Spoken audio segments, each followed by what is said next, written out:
topic, the nature of creation. So please give it up all to Matthew. Good evening, everybody, and thank you for joining this evening's Carp Talk. And it really is my privilege to be able to share something with you this evening. So thank you for inviting me, and also thank you for that really entertaining icebreaker. I really enjoyed that. I think after a long day of work, we all needed a bit of comic relief to open up the hearts a little bit. So yeah, this evening, what I would like to share with you in not too long a talk, hopefully, is about the nature of creation. In examining the unification principles, these principles of peace by which we can live our lives, we can learn a lot by examining what nature is like, how the world around us is. We are part of this world, are we not? And so if we recognize patterns in the universe, then we can apply those patterns to ourselves. And so where we see harmony in the universe, we can also seek harmony within our own lives. So in this exploration, although we're aiming towards an understanding of the universe in general, what I would actually like to ask all of us to do is to ask, what are we like? Yeah, what am I like as part of the creation? And so to help you ask this question, maybe that's a bit abstract, a bit like this Mandelbrot series here. If you're familiar with the fractals, this might be a little bit abstract for you, but let's bring it down to earth a little bit by asking, well, making this statement that there are 3 types of people in the world: those who can count and those who cannot.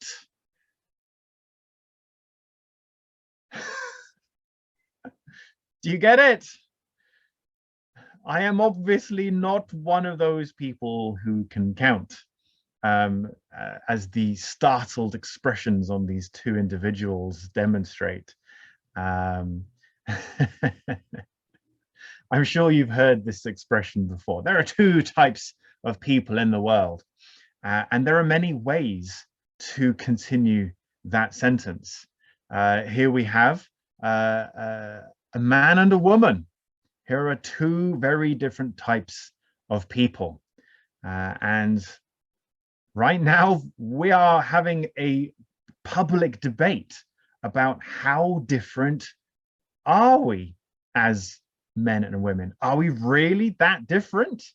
What does it mean to be a man? What does it mean to be a woman? And if we are a man or a woman, or if we are whatever we are, how then shall we relate with those around us?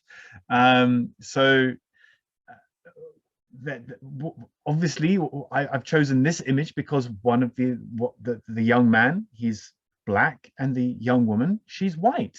There are racial differences, if there are such a thing, that people have different characteristics. Here, the color of their skin is an obvious difference, but also the color of their eyes, how curly or straight their hair is. There are so many differences, not only physically, but also in our personalities, in our characters. Some people are very extroverted. They are very energetic, and they like to be with lots of people because they gain energy from being with lots of people. Other people are introverted. Spending time with a lot of people is very draining, and so they would like to spend some time by themselves in order to recharge and refuel. So is one of them right and one of them wrong? Is it right to be an extrovert and wrong to be an introvert? Is it right to be white and wrong to be black? Is it right to be a woman and wrong to be a man? No, it's just different. There are different types of people in the world. And these differences don't make us good or bad, they just make us different. Is it better to be artistic or better to be scientific and technical? It's a silly question to ask. There is enormous value in science and engineering and technical ability, academic ability, but there is also enormous value in artistic ability, creative ability. And so I don't think we should compare the value of those differences against one another. But when we recognize that there are differences, how do we respond? Some people in the world are very compassionate. Yeah, they really care about the suffering of people who are suffering needlessly, or especially in the world right now, here in our European region, we are facing a real conflict, a really painful situation where refugees are fleeing from Ukraine and looking for refuge. And there are many compassionate people who want to open the doors to welcome these refugees and look after them. But then there are also some people who are afraid about immigration. They are worried. What kinds of people are coming in? Will we be able to take care of them and ourselves? And so maybe for them, they are people who care more about law and order. They care more about maintaining a certain harmony in society. And they feel that if too many people from very different parts of the world come, then it may create tension in society. And so we have a differences of political opinion there. Is one of them right and one of them wrong? Or can we see that both perspectives have a certain value, but we need to find a way to harmonize those values? Yeah, in our society, there are people who have capitalistic economic philosophies and more socialist economic philosophies. How are these going to harmonize with one another? Can we just allow people to indiscriminately take advantage of one another and exploit one another for the pursuit of financial profit? Or should we take care of workers, employees, the people who maybe are unable to work because of illness or other tragedies in life? How should we take care of those people in society? So this is a very real question. It's not something abstract. It's real in terms of how we behave as citizens of our nations, as citizens of this global world, the global family of humanity. How do we relate to one another, and even how do we relate with the world? Yeah. Right now, we're facing an energy crisis around the whole world, not just in Europe. What is our approach to that? Do we continue to burn fossil fuels, believing that this will pave the way to progress? Or do we believe that we should actually cut our use of fossil fuels in order to pursue other sources of renewable energy and take measures to limit our energy use right now? These are very interesting questions to ask, and I'm presenting these questions without answering them because I see value in all of these perspectives. We need to be able to have a conversation with one another so that we can discover everyone's points of views, discover everyone's unique perspectives, and find a way to work together. What is the alternative? Instead of working together, it's tempting to consider that life is just a power struggle, that men and women, for example, will forever be in conflict with one another. Is that reality? Are all men oppressive chauvinists trying to take advantage of women? Or are women abusive and manipulative and all the things that men might feel about women? Is it a power struggle? Some people might feel that way after a few difficult relationships. Yeah, I would like to believe that the ideal of true romance and true love between men and women is possible in the context of a committed relationship, in holy marriage. But if people don't experience that, what they experience usually is a mixture of some joy and a bit of grief, a bit of suffering, a bit of pain. And how we respond to that pain might color our perspective. If somebody hurts us, it's very easy to become overly sensitive because of that wound.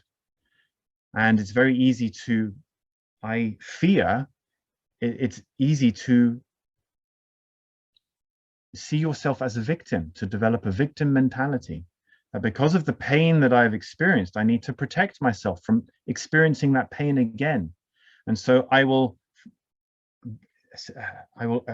guard myself. I will protect myself by assuming that all those people who hurt me are all the same, that they're just trying to take advantage of me and oppress me. And that's a very sad situation, I think. Ultimately, if we consider that way of thinking, way of being, ultimately, we're not just being oppressed by something outside of ourselves. Ultimately, we're oppressing ourselves, within ourselves, that within myself there is a duality as well, which I could see as a power struggle. And if I only see it as a power struggle, then if I truly reflect on myself, then I recognize that I am within myself suffering from an irreconcilable contradiction. That part of me wants to go one way, part of me wants to go another way, and I tear myself apart. And that's not, I believe, a healthy way to approach the challenges in life. I don't think we should see these differences in ourselves or in others as power struggles. Rather, I think we should see these differences as opportunities for harmony. And in order to illustrate this idea, I want to use music as the idea through which we can develop this idea of harmony, because music is very interesting. It's incredibly abstract. What is music? Is it a thing? It's just vibrations of sound. If you think about what music is very technically, it's just vibrations in the air. It could be noise, but somehow certain sounds complement each other very well. There's rhythm, for example. What is rhythm? There's a beat. And the beat is predictable. But if the beat goes on for too long, it becomes a bit boring. But then I change the beat, and then it becomes interesting. So there's a tension between predictability and unpredictability. And when they play with each other and harmonize with each other, it makes music interesting. Music can be quiet and music can be loud. And sometimes we want to listen to loud, energetic music, and other times we want to listen to calm, quiet, peaceful music. And some of the best pieces of music combine both of them together. And so we have sound and silence. Even silence is part of music. The absence of sound.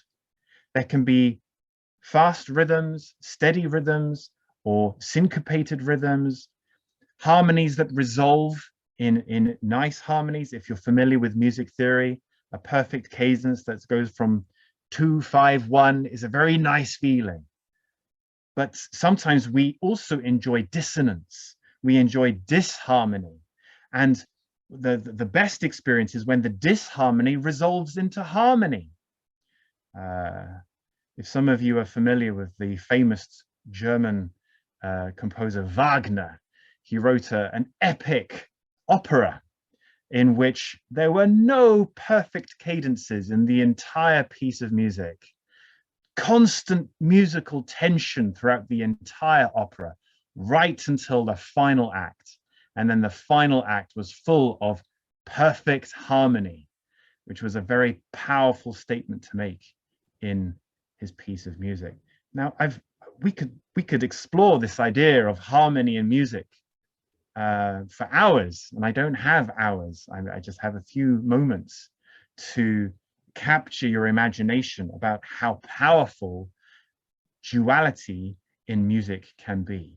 That all of the dualities that you can imagine fit together in harmony in a complementary fashion, that they exist for the sake of fitting together with others, and together they create something beyond themselves. The sound by itself is just a sound, but with other sounds in time and space, it creates music. It creates a piece of music, and that is what creates harmony. So I want to suggest that all of these dualities that we see within ourselves, within people, but not just people, in the whole world we see duality. But these dualities exist for the sake of beautiful harmony. Sometimes there is tension. Sometimes there is disharmony. But we should believe with hope that the purpose of the disharmony is to resolve into a beautiful harmony that excites and gives life, it gives energy, it multiplies this energy. It shouldn't be a destructive energy. And what is this power? What is this energy? In the universal principle, what we're talking about is something called give and take action. This give and take idea is an idea that when you have a relationship with something, you give it energy. It builds energy, the energy to give life to something, the energy to develop something, to multiply something, existence, action, multiplication. And this is a very powerful concept. In itself, it's not good or bad. You can have give and take with something which is not good for you. Using music as an example, I tend to appreciate rock music, and although I really enjoy some heavy rock music, I recognize that sometimes the words, the lyrics of those songs are probably poison for my soul, and having give and take with that kind of music might not be the best thing for me. What do we consume through our movies and TV, the images that we see when we're scrolling on our phones or just participating in society? We are constantly in relationship with things, and we can choose what we have give and take with. That's a powerful idea that I want to introduce to you. But I want to draw to a conclusion in this talk. And what I want to suggest is that, like this image, the world has grooves, ups and downs.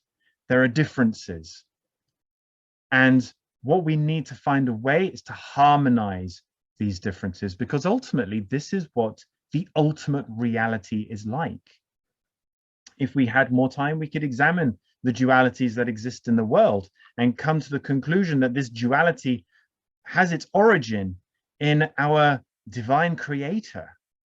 And that if these dualities exist in a heavenly parent, then we, as people who exhibit all these multiple dualities, have a commission to resemble the perfect harmony from which we come and model beautiful give and take in our relationships that creates joy, that creates harmony, that develops goodness within myself, in my relationships with the people around me, and even with the world around me. I'd like to draw my talk to a conclusion there, and perhaps welcome some questions if anybody would like to ask anything about this talk.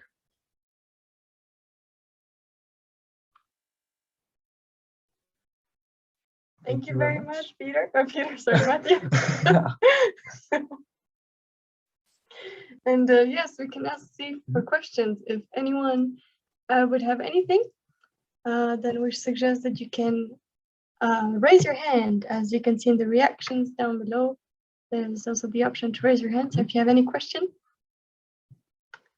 And also, by the way, Matthew, thank you very much for your talk. Please give it up again to Matthew for his deep sharing. Actually, I must say, like, you really went from the struggles that we see today also down to this duality that we actually can observe in creation or in our own relationships, in terms of people or even media that we can see. Very relatable, absolutely.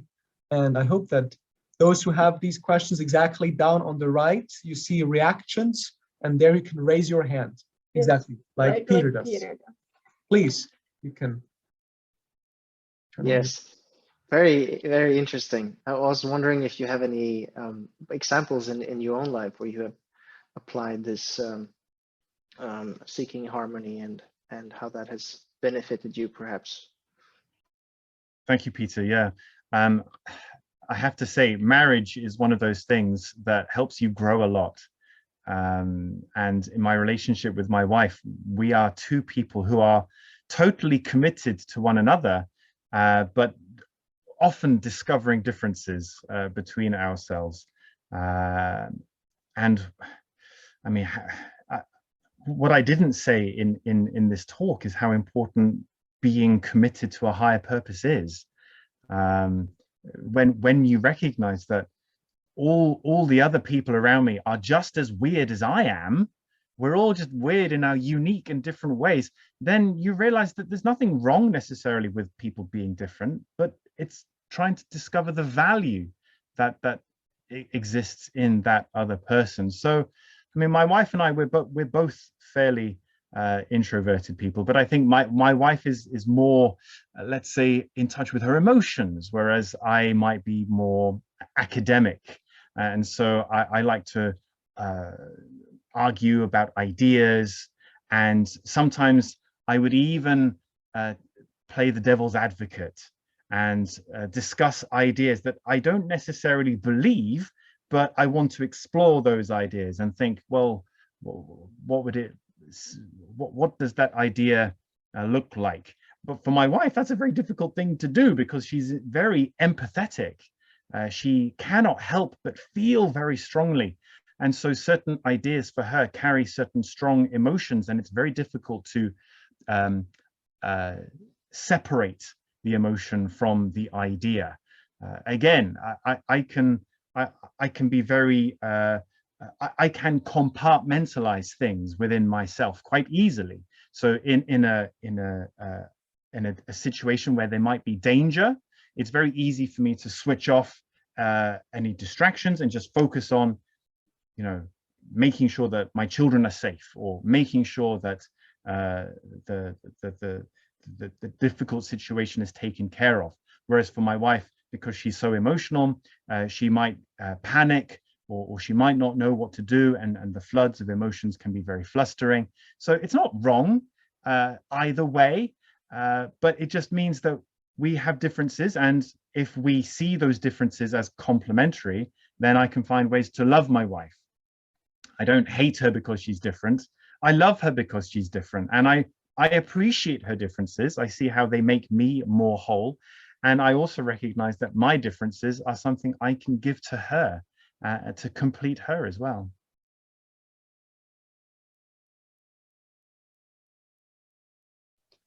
Thank you, Matthew, for your answer. I hope, Peter, you could find, yeah, he's clapping, so that means he got some good advice from your point of view, of course.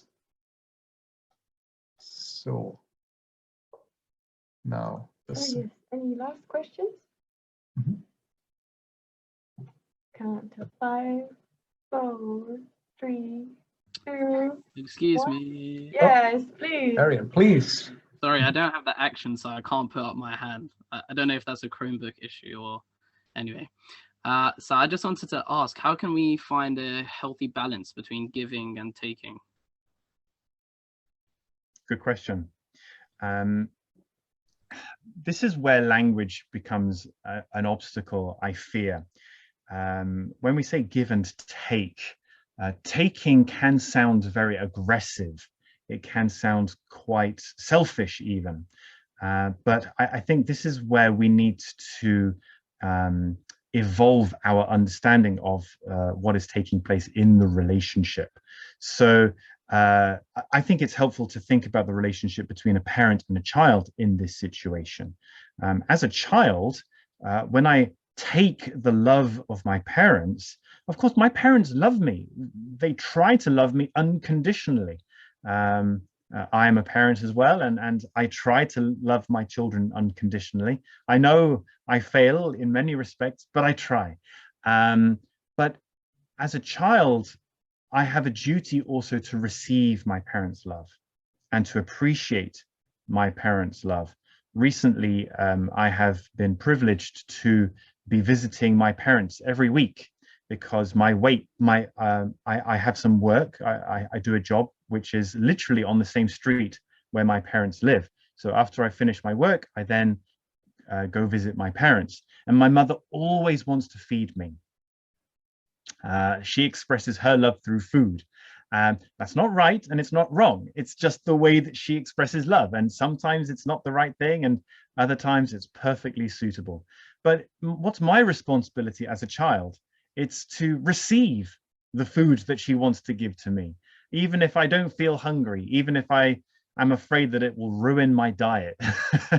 But I want to receive the love that she wants to give to me and show appreciation for it in some way. So I think the taking part, if there is a passive role to play in the give and take relationship, it's passive, but it takes effort. It's not an abdication or a surrender of participation. It's a very crucial part to play. And so as the person giving, I have a duty to begin the relationship, to stimulate the relationship, to offer something of value. And then as the person in the receiving position, I also have a duty to appreciate and receive and respond.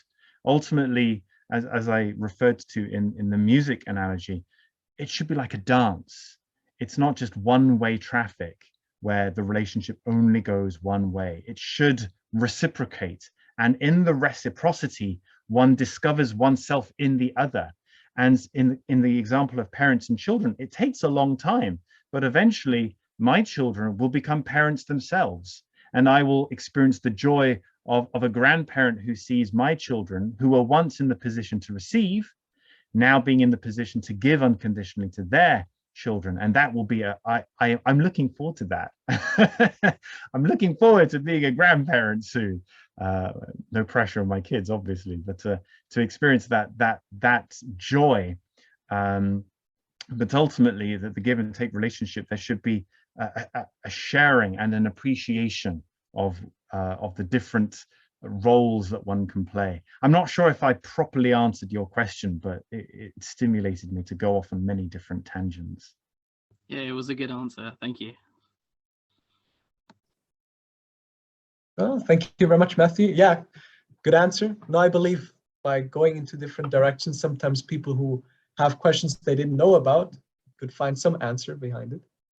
But yeah, does somebody else have a question?